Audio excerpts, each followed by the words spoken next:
On a spring morning, early bird commuters could not have known their freeway drive would involve the terrifying prospect of an SUV heading the wrong way directly towards them. That's what happened when a wrong-way driver struck another SUV, both vehicles lighting up in flames. On the scene, uninvolved in the crash, was a man named J.D. Brather, and he jumped into action. His goal, get the person out. Anything you do, you need to be focused, have tunnel vision on any event or, anything you want to achieve in life. J.D. arrived at the burning car to find multiple challenges. The vehicle was too close to the wall, the center median.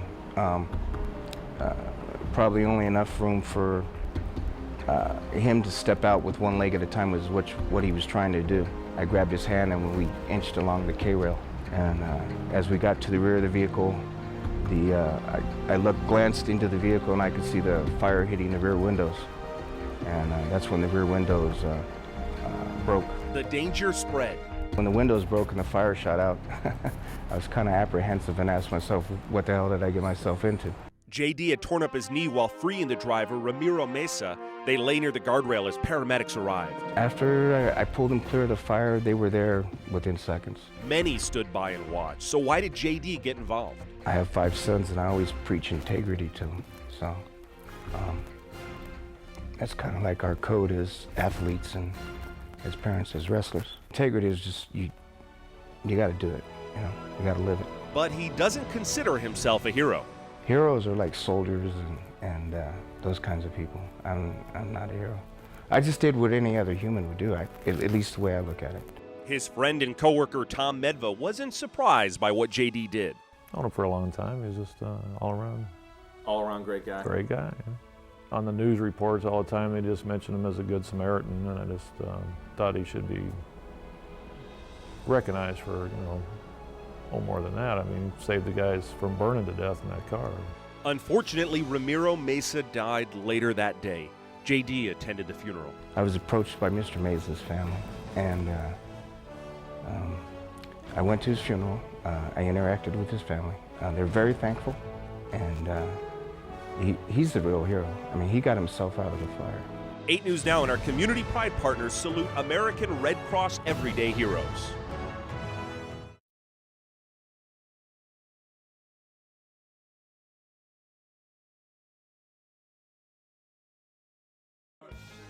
Nothing stops 93-year-old Marine Corps veteran Bob Weathy from going on his morning walks. But on the afternoon of January 30th, Bob's usual stroll took a turn for the worse. I went for a walk. Next thing I know, I'm in the hospital. What Weathy doesn't know is he actually died. He suffered a heart attack while walking. Nobody was in sight until off-duty firefighter Terry Choice and his wife happened to be driving by. She looked over and said, I think I see somebody that may have fallen out of their wheelchair or something. His medical instincts kicked in. He told his wife to call 911 while he checked for a pulse. Bob stopped breathing. I couldn't hear any more respirations. So Choice began CPR. Then the unthinkable happened. Fortunately, after just a few compressions, less than 2 minutes I would guess, he started to breathe again. Bob took a huge gasp of air. And I didn't know then that I had died. Choice had brought Bob back to life. His reaction? Oh, thank goodness. The two have now become close friends. They've been over to the house a few times. They came over for one of my wife's family reunion. And Bob has never forgotten what his new friend did for him, and in return got him one of the best gifts Choice has ever received. He got me a little American flag pin, lapel pin, made out of Black Hills gold. Two friends brought together by fate. Choice has a number of medals, but this one is different. During my time in the Air Force, I've received a number of commendation medals, meritorious service medals, things like that, but that pin from Bob, that's something special.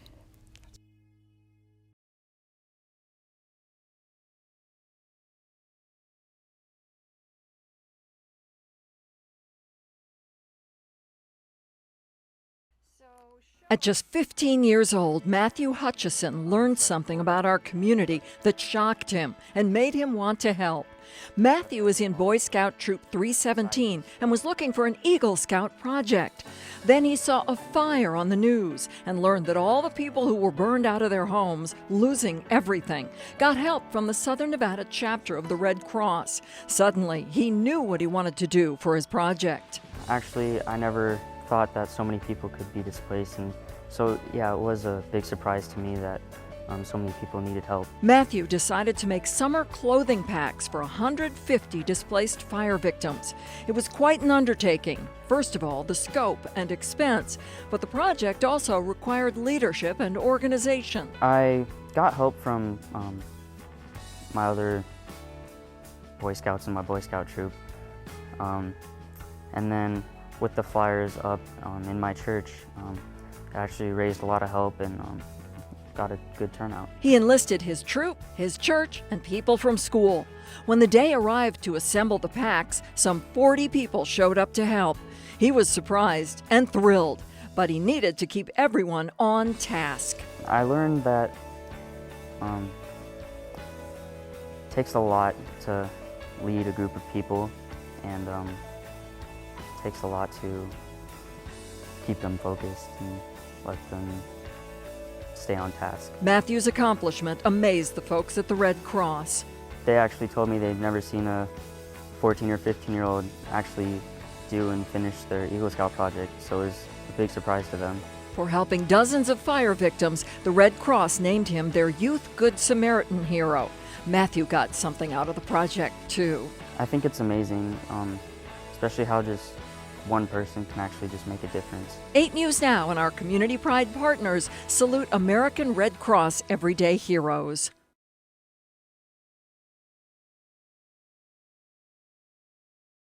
"17-year-old Jonah Schreiner thinks the world of his little sister Hope.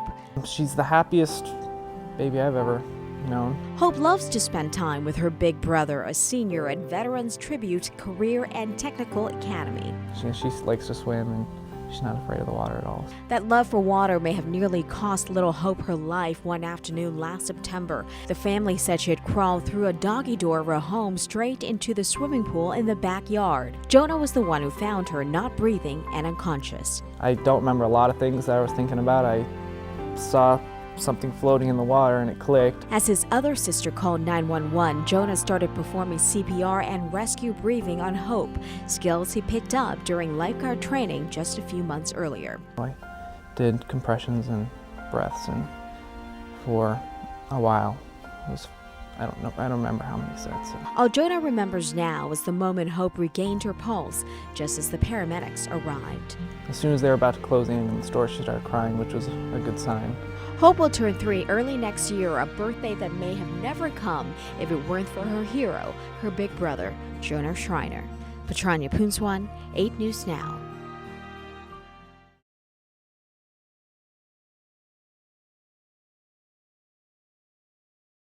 I think we're like the best kept secret in Las Vegas or something. But this tiny office just off Sahara is no secret to Valley kids, who can thank their good health to Sue Brooks. Anything from simple checkups to strep throat and earaches. You get these families that really have nothing, and we've actually paid for their medicine because they need a $4 prescription, and you know that there's no way that they're going to come up with it. The Helping Kids Clinic features all the basics you'd find in a pediatrician's office with creature comforts at the ready. We use a lot of our stuff for, what color is Dora's pants, because one of the developmental things is they should be knowing colors, they should be able to count, and it's like, how many balloons does on SpongeBob's side and things like that. Gwen Navarrete works with Sue on immunizations. She nominated her for an Everyday Hero Award. Really, I was just really blown away and impressed by the dedication and the caring and the compassion your staff had. Despite the screaming kids and despite the long lines and despite people waiting for hours, just the endless amount of patience, the number of volunteers that they could drum up at a moment's notice. Everything here is donated or acquired through grants. Some people come in and it's like, God, are they going to eat tonight? It's a donation, so if they don't have it, we'll still see them. Thank you, Sue Brooks, for taking care of our area's kids. She truly is an everyday hero. Cale Remaker, 8 News Now.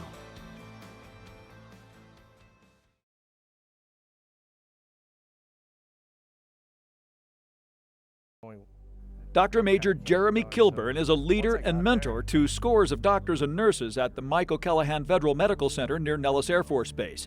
No wonder he needed a vacation to get away from it all and recharge his batteries on a hike with a friend in the wilderness of Northern California. It's an alpine lake that sits up at 6,500 feet, I think, and it's right out of a postcard. But on the second day, he fell, breaking and dislocating his lower leg. His friend helped him back to their tent, and as luck would have it, they were able to get the attention of a nearby camp counselor. They had a CB radio, which communicated with their base camp satellite radio, which then they used to call the California Highway Patrol. 6 hours after the fall, they heard the rescue helicopter coming. The pilot is amazingly skilled, and he landed on this tiny rock the size of a pool table. But it was pretty incredible, and I remember thinking, wow, you know, these guys are incredibly skilled. But exiting the chopper, the paramedic was hit in the head by a rotor blade. Major Kilburn knew his critical care skills were needed to save the CHP officer, Tony Stanley. His hiking friend helped him over a ridge to the helicopter. The hard part was getting there. Getting there was just the hardest thing I've ever done in my life. It was just excruciatingly painful, and I was getting impatient and using my bad leg and trying to get down there because I see this guy essentially dying right in front of me. Within minutes, Major Kilburn reestablished an airway and stabilized Stanley's wounds. A half hour later, they were helicoptered to the hospital. Kilburn stresses he was just part of a team that saved Stanley's life. I think out there in the woods, out there in the wilderness, it's this group of people that came together and, you know, saved somebody's life and did something great.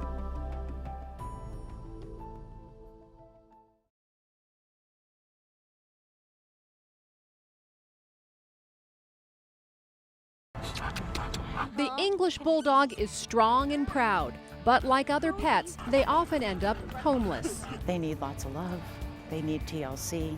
They need rehabilitation. For this breed, their everyday hero is Debbie Golding. Good boy, very good. As founder of Angel Bully Rescue, this soft-spoken woman spends all day, all night, saving as many as she can. Without her, these poor dogs wouldn't even stand a chance. Nikki Mancelis rescued her dog through Debbie and quickly realized how much she sacrifices and how hard she works. She is up late at night, early in the morning, all day long, dealing with rescues, and she dedicates her entire life to the Bulldogs. They're a pair, they came in together. Debbie rescues them, gives them medical care, and finds them loving homes. It's my heart and soul. I can't tell you how touched I am, because I would never call herself a hero? It's a lofty label, but one she's earned. 8 News Now and our Community Pride partners salute Debbie Golding as an American Red Cross everyday hero.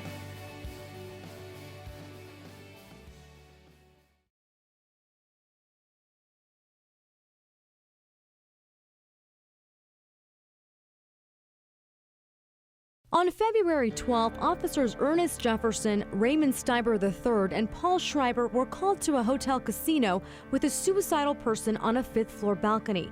Officer Jefferson is trained in CIT, the Corrections Intervention Team. We're taught to handle incidents where there's people with suicidal or homicidal ideations, folks that are mentally disabled, PTSD, bipolar, stuff like that. What they faced was a 6'4", 320-pound male on the ledge. He's hanging on to the iron rod railing, and he's got 2 females hanging on to him so he won't jump. He's threatening to jump over. He was just, don't come any closer, don't touch me, all that kind of thing. Time was critical, so as 2 officers tried to speak to the jumper, Officer Steiber took action. I set up a command post to our officers are going to respond to if we need them upstairs or downstairs, where we need medical to stage, an ingress and egress route for medical to get into the parking lot, and where we need them to stage. After establishing a rapport with the man, the ladies holding on to him let go, and the 3 officers took control. So we all had a pretty good grip on him, and at the same time, we all just pretty much yanked him back over the railing as he tried to go over. A life saved and no one was hurt. For these 3, it's what they do every day. But for everyone else, they're viewed as heroes. People get to see what we really do, and A lot of stuff that we do is really behind the scenes. You don't hear about it on the news, you don't read about it in the paper. Pretty much something that we're trained to do as far as saving lives or being able to prevent something from being catastrophic. And that's why we are proud to honor the officers of the Las Vegas Metropolitan Police Department as Red Cross Heroes of Southern Nevada. Shauna Karami, 8 News Now.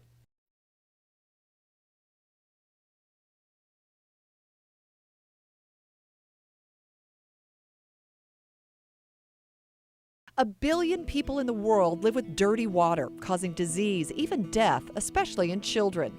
Zappos employee Pua Medeiros heard that horrifying message at a company gathering from Scott Harrison, the founder of CharityWater.org, and knew she had to help. That spoke volumes to me, and I thought, what if I had a child and that was my child drinking from that water? And I said, nope. I was gonna do whatever I could to make sure at least a handful of people would not have to do that. So Pua got busy. She launched a Facebook campaign asking everyone she knew for money to help Charity Water build clean water wells in remote corners of the globe. She had $5,000 in 5 days and kept going. I remember having dreams and waking up going, okay, I had another idea. Pua challenged businesses, held bake sales, fundraisers, even crazy company events selling clean water shots, tattoos, and wristbands. As soon as I said Charity Water, everybody was like, yeah, what do you need? It wasn't that we were just building a fresh water well. We were saving lives. Like that was the message behind this whole thing. On behalf of the community, thank you so much for making clean water possible here. It's a really dry area, and this water point is going to serve over 500 people. By the end of her campaign, Pua had raised $72,000 to purchase more than a dozen wells in Rwanda and save thousands of lives. I just like doing things for people, just seeing smiles on people's faces. I think to me that's a payment in itself.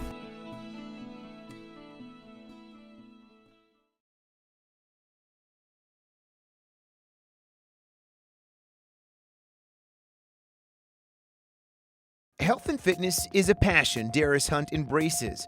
For the last 17 years, he's been a fitness trainer at the Mirage. Now he's using his talents to help the blind. I have a lot of time after work besides going to the gym, and I always wanted to give back to the community, but I didn't know where to start. He never knew the Nevada Center for the Blind existed until he heard about it on TV. He stopped by and hasn't left. Yes, I met some good friends here, and they recognize my voice. Although they can't see who I am, but they recognize my voice. He started a fitness program for the blind with the mini gym and all. When I'm here, they run on the treadmill and use the weights as well. And we have fun. And from 10 minutes, some of them on the first time treadmill, to an hour on the treadmill. Darius went out on his own and asked for gym equipment donations to get his project started. Everybody want to be healthy, but they don't know how to go to the public gyms because it's not designed for them. He spends at least 12 hours a week at the Blind Center. He hopes to get more trainers to volunteer their time and someday build a bigger gym. No, I don't get paid. It's all coming from the heart, and I'm getting back. 8 News Now and our community pride partners salute American Red Cross everyday heroes. Chris Saldana, 8 News Now.